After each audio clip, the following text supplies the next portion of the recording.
cancer dan juga ada lelang lukisan untuk cancer juga. Insya Allah nanti tadi ada talk show, terus juga profesor ini akan memberikan gratis pengobatan dengan era teknologi terbaru ya, Prof. Tanpa pembelahan, tanpa kemoterapi. Jadi saya dari Kerapatan Indonesia Tanah Air juga menyambut dan sangat antusias sekali untuk kita fokus dan membantu para penderita kanker. Mungkin itu dari saya. Biasanya pengobatan kanker yang dilakukan di rumah sakit itu adalah umum, yaitu pasien kanker itu biasa dilakukan dengan kemo atau operasi atau radiasi. Jadi ini kita akan melihat kondisi pasien, diusahakan pasien tidak melalui kemo, tidak melalui operasi, mungkin pakai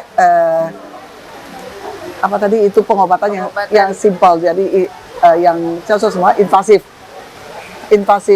intervention. Jadi pengobatan yang lebih gampang diterima, yaitu mungkin menggunakan cryo. Cryo itu dimatiin dengan es, atau nano dimatiin dengan tenaga yang sangat panas. Jadi nano knife atau cryo mungkin dilakukan intervention itu menggantikan kemo atau operasi, tapi pasti setiap pasien itu lain-lain. Jadi akan diusahakan pasien semaksimal mungkin tidak menderita. Tapi kalau cryo sampai saat ini karena Profesor Shi sendiri yang membawa teknologi ini ke China.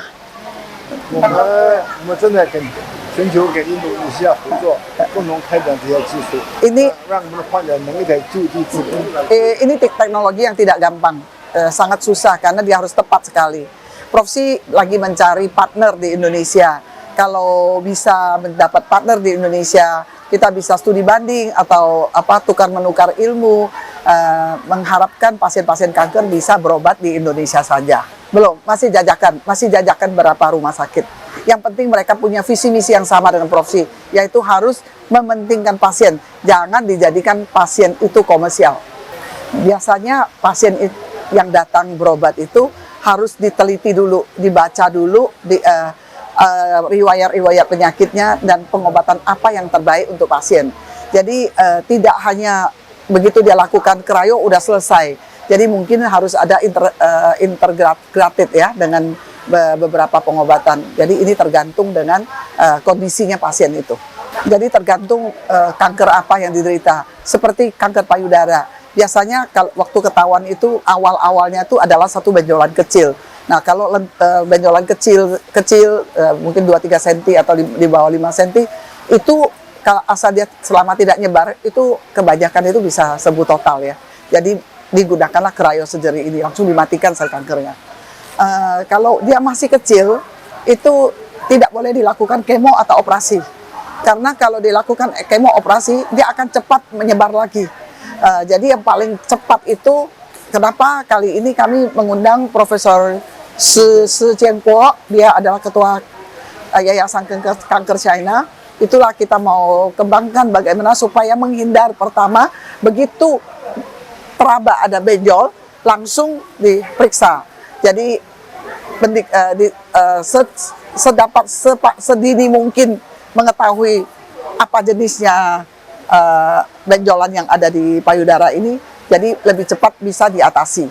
Jadi paling bagus itu kalau dia masih kecil dan tidak nyebar, itu pakai cryosurgery itu paling bagus. Jadi dia bisa tuntas. Sebetulnya dalam sel tubuh kita semua orang itu ada sel kankernya. Tapi kenapa ada orang yang sel kankernya tidak tumbuh? Karena imun di tubuhnya itu bagus. Jadi kalau dia bisa menjaga kesehatan, terhindar dari kebiasaan-kebiasaan buruk. Umpamanya laki-laki jangan ngerokok gitu ya, juga minum, dan juga kalau perempuan itu jangan stres, pikiran dan makanan-makanan itu semua bisa mempengaruhi sel kankernya itu timbul. Jadi kenapa sel kanker bisa timbul? Itulah karena imunnya turun. Imun turun, begitu dia tidak stabil, maka timbullah kanker.